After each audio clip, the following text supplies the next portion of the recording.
नमस्ते, स्वागत है तुं'दा थुआढ़े अपने डोगरी चैनल DA क्रिएशन च। अ'ऊं नीलम शर्मा लेइयै आई आं साढ़े रवाज सीरीज़ दी 6वीं वीडियो भुग्गे दा बर्त। हर ब'रे माघ म्हीने दी कृष्ण पक्ष दी चतुर्थी गी अस डोगरे भुग्गे दा बर्त रक्खने आं, जिसी संकट चौथ, संकट चतुर्थी ते कुतै कुतै तिलकुट ते माघ चतुर्थी बी आखदे न। एह् बर्त विघ्नहर्ता गणेश जी दी पूजा करियै चंद्रमा गी अर्घ देइयै संपन्न होंदा ऐ। माघ म्हीने गणेश जी दी पूजा ते तिलें दा बड़ा गै म्हत्तव ऐ। मौरियां अपनी संतान दी लंबी आयु ते उं'दी सुख समृद्धि आस्तै एह् बर्त रखदियां न।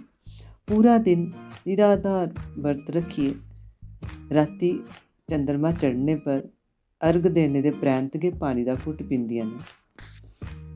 इस बर्त दा मोख बी होंदा ऐ। जिसलै मावां मोख करी लैंदियां ना, फिर इस भुग्गे दे बर्त च पानी पी सकदियां न। मोख ते पूजा दी समग्री तुं'दे सामनै ऐ।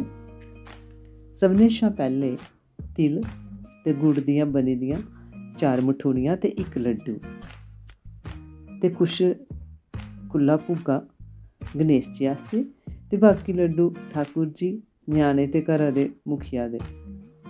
एह् किंब त्रुंज आखने जिसी अस प्हाड़ी च शकरकंदियां, मूली, गन्ना ते एह् 22 कौलियां जिं'दे च भुग्गा ते बरनियां न।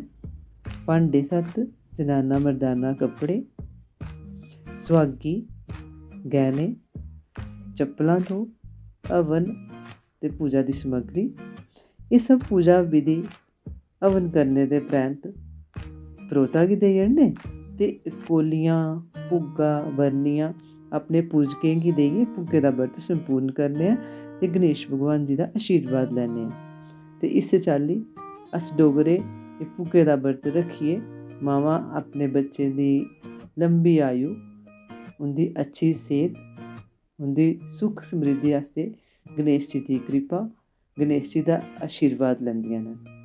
ते इस चाल्ली एह् साढ़ा डोगरें दा इक बड़ा गै अच्छा तेहार ऐ। जै डुग्गर ते जै डोगरी।